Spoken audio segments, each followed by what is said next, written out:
Hey everyone, welcome back to our channel How to Tutorials. Today I will show you how to zoom in and out of the TradingView mobile application so you can analyze your charts better, all with just a few gestures. First, open the TradingView app on your phone.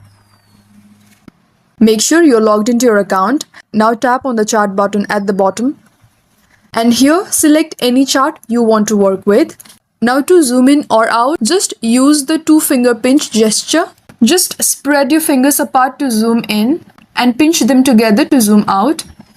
You can also zoom horizontally to adjust the visible time frame, helpful when you want to focus on fewer or more candles at once, and pinch vertically if you want to zoom into the price range. This is great for viewing tighter support and resistance zones.